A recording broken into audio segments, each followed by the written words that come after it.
Hey, welcome back to the podcast, the Evil Dungeon Master Universe podcast. I am your host, Evil Dungeon Master Vince. Monday, it's time for a new podcast. Hopefully, you're doing well out there. Today, we got something great for you. I was looking through some old Dragon magazines and picked up this article on Dragon number 39. It's called Good Hits and Bad Misses. You ever wonder what happens when your sword swing goes from epic to oops? This episode, we're going to take a look at Dragon Magazine number 39 and Carl Parlagreco's Critical Hits and Fumbles. I think it's absolutely ridiculous, actually, in my opinion, but my opinion is my opinion. Maybe you'll like it. I'll put these 2 pages in the website right up on theevildm.com so you can check them out, or you can go grab Dragon 39 from Internet Archive, where you could find all these magazines and more. So theevildm.com is my website. Let's see here. Ask the DM at theevildm.com.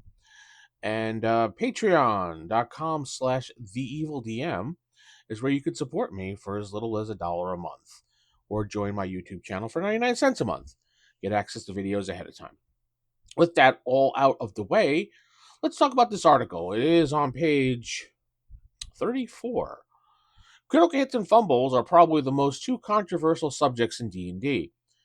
The most common procedure is for a 20 to represent a perfect hit and 1 to represent a perfect miss, or a critical hit and a fumble, respectively. This is an overly simplistic system, and I think it actually works just great, to be honest, in my opinion, but that's not what this article is about. And this seems to be the main problem. The problem is less severe with the 20s. A character's strength and dexterity bonuses, along with any magical help coming from a sword and the like, often combine to modify the die roll to or above the magic score of 20. It doesn't matter, in my opinion. If you roll a 20 on the die, that means you get a critical hit. Dirty 20s, as we call it in my group, or over 20 doesn't mean it's a critical hit. It just means you hit better or above or whatever you need to hit. Anyway, stronger characters have relatively better chance at reaching this score, so do higher level characters, but only because higher level characters will presumably have more powerful magic swords. Unfortunately, the problem is that the character who can only hit his or her opponent on the roll of 20 will get a critical hit as often as one who only needs a 10 or better. Oh, wait, it gets better.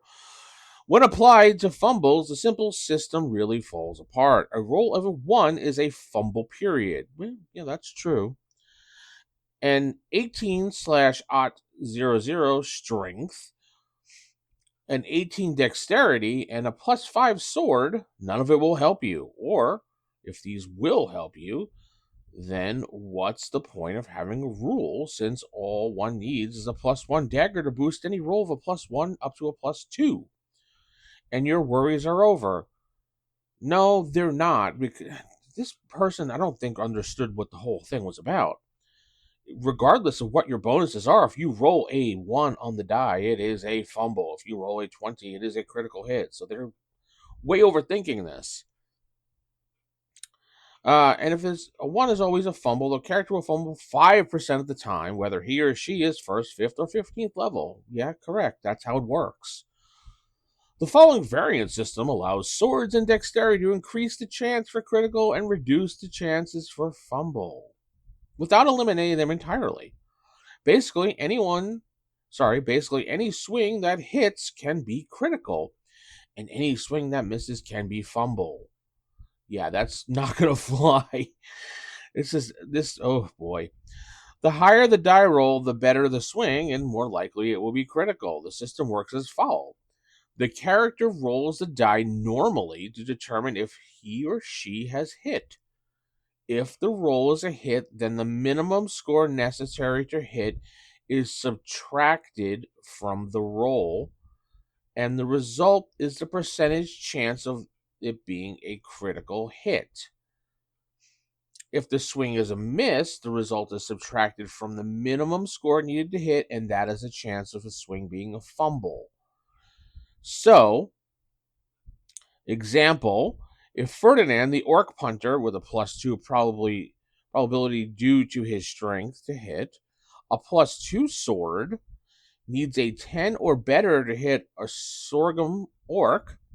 He swings and rolls a 14, +2 for strength, +2 for the sword, with the final result of an 18. That is a hit. The chance of it being critical is 18. The final result -10. The minimum score needed, which is 8. The percentage chance of it being critical. I'll let that sink in for a moment. So it's an 8% chance of it being critical. Roll there, see if you get your 8%, and then there's some charts here. I will get to those charts in a moment. Samson, this is example number 2. Samson Numfingers has a +1 probability to hit and a +1 dagger. He needs an 11 better to hit a bugbear. He rolls a 4 +1 +1 equals 6. A miss. Chances he will fumble is 11 -6, which is a 5%. This system is nicely symmetrical and works well. If the percentages seem too high, you can always half them. I don't like this system whatsoever, and why add the more chances of fumbles or hits? I mean, it's just going to overcomplicate an already bogged down system at times, which I like combat to go fast. I don't like to spend too much time on combat, and I wouldn't want to do this every single roll. I'd rather it just be a 20 or a 1, though I will get into my system at the end of this, how I handle things, which doesn't make it too much complicated. It actually makes it a little bit of fun. My group likes it. The tables below are for various kinds of critical hits. The first table is a primary for swords, but can also be used for pole axes, ox tongues, and other large cutting weapons that pop up occasionally. The second table is for maces, which with other fun things such as falling rocks being rolled for here if desired. The table for critical hits against animals is used for all weapons. The missile fire critical hits table is also for thrusting, as spears and daggers. The fumble table is also used for all weapons. Most result in minor, such as losing one's balance or dropping a weapon, but even the nastier ones, such as hit self, aren't unreasonable to allow for. If you ever see the SCA tournament, you probably understand how it can happen and how you can probably accidentally hit yourself. They're not trained. The SCA is not trained like people back who actually held and wielded the sword every day. But anyway, I respect the SCA totally, because that's pretty badass to be out there in that leather and armor and everything and trying to beat the crap out of each other. In using the charts, some referees' input is necessary. When fighting an elephant with a dagger, it's not too likely that one of the elephant's legs will be chopped off by a critical hit, so DM discretion is advised. Also, a character who is missing an arm or two won't be in very good condition and likely to bleed to death. Still, there are instances where the character insists on fighting to the end. In these cases, the character roll a system shock check. If the check is made, he or she can continue fighting, provided he or she has the necessary limbs. Although 1 to 3 points of damage probably could take somebody out. Let's see. 1 to 3 damage can take each round until something is done to bandage up the wound. Otherwise, you're going to pass out. If the system shock roll is failed, the character falls unconscious due to pain for 1 to 12 rounds. So the critical hit edge table chart is a percentile chart that goes from double damage, triple damage, to things like shield destroyed, eye removed, knee split, shield arm removed at the wrist, at the elbow, at the shoulder, weapon arm removed at the wrist, elbow, shoulder, abdomen injuries, chest injuries. Let's see here. Throat cut, immediate death. Decapitation, immediate death. Decapitation. Okay. So the blunt table is a little bit smaller. Double damage, triple damage. Shield broken if there's a shield.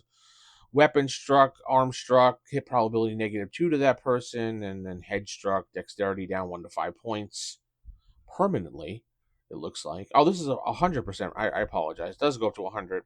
You can actually crush the skull at 100 and kill whomever it is. Imagine this table being used in your game, And your players are using this table, but then again, the NPCs are also using this table because whatever's good for the goose is good for the gander. Okay, that's fine. Let's go to the fumble chart so you can kind of see the fumble charts now. This is a 1 to 100 percentile. 1 through 19, you slip, roll dexterity or less than d20. Less than roll dexterity or less on a d20 or fall and stun for 1 to 4 rounds. Okay, that's not so bad. And then you get another one, roll dexterity, fall and stun for 1d6 rounds, trip and fall, stunned, off balance, mostly roll dexterity, lose grip on weapon, or attack next round, blah, blah, blah, blah, blah. Weapon knocked away, 1d8 direction, 1d10 distance away from you. Weapon breaks. Hit yourself half damage, hit yourself double damage. Hit a friend half, hit a friend double. Critical hit self, critical hit friend. Twist ankle, half speed. Helm slips, roll dexterity or less to fix. Probability probably -6 until fixed. Helm slips to roll dexterity, no attack until fixed. And then it has roll twice, ignoring 99 or 100. Roll 3 times, ignoring 99 or 100. So it's interesting charts here.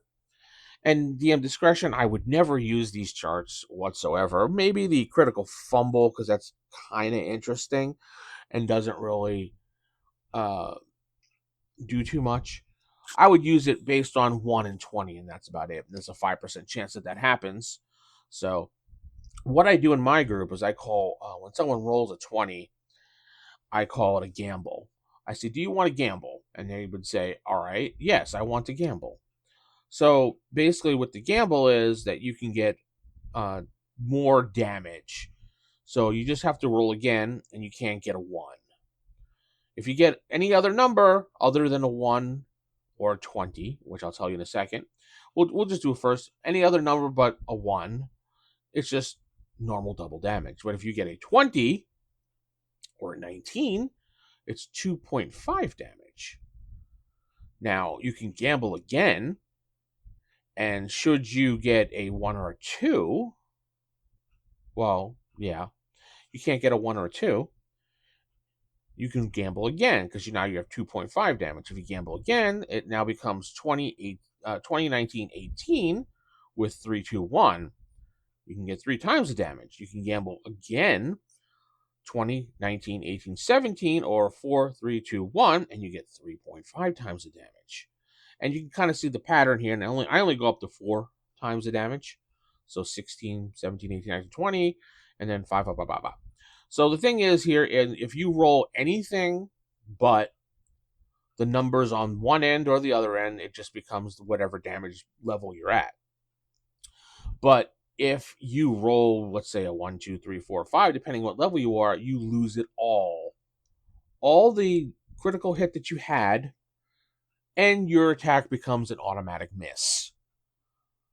So that's what I do in my group as far as rolling 20s and gambling. My group seems to like it because they like to gamble. Not all of them do, but some of them do. Certainly, I mean, the first roll is kind of like, all right, well, I'm not going to roll a 1. There's no real chance of that happening. So I'll take a chance because, hey, there's a 5% chance on either end. So why not? Actually, be more than that because you can roll a 19 if you do it. And they seem to enjoy that.